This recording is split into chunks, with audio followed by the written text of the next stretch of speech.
बदनाम ॾोवारी सुल्तू शहर के भाउ ॾोवारी उमर शहर सिंध ऐं पंजाब पुलिस के धमकी की वीडियो वायरल करे छॾी आहे। वायरल थियल वीडियो में ॾोवारी उमर शहर जो चवणु हो त पुलिस पिकटनि ते हमलो करे पुलिस वारा अगवा करे पंहिंजा मुतालबा मंदराईंदुसि। वधीक चवणु हो त अस्सलाम वालेकुम, मां उमर शहर ॻाल्हायां थो SB नूर चने सां ऐं SH शकूर लाखे सां। हाणे मां जी तोखे चैलेंज आहे जेका तूं अची नज़े जी सनम शहर ते अची रेड कयो ऐं पंजाब पुलिस सां गॾिजी।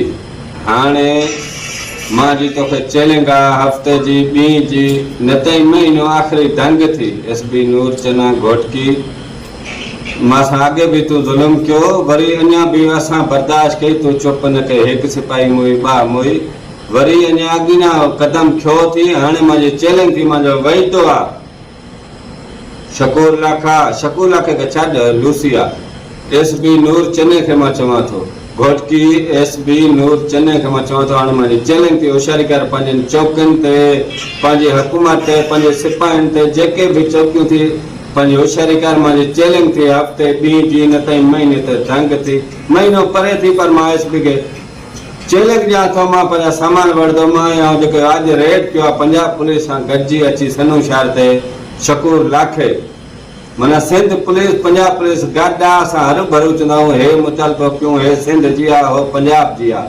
हाणे ॿिन्हिनि खे मुंहिंजो चैलेंज आहे, पंजाब पुलिस खे बि चैलेंज आहे जेको असांजो कमु छो पंहिंजो पंजाब पुलिस ॿधुमि बि हिकु कमु पंहिंजो मुतालबो पूरो कंदुमि, सिंध पुलिस ॿधुमि बि मुतालबो पूरो कंदुमि। ॿिन्हिनि खे मुंहिंजो चैलेंज आहे।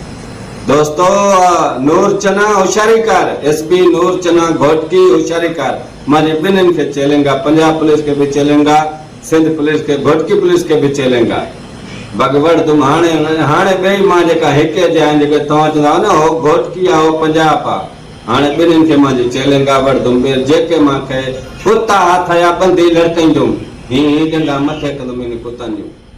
अस्सलाम वालेकुम।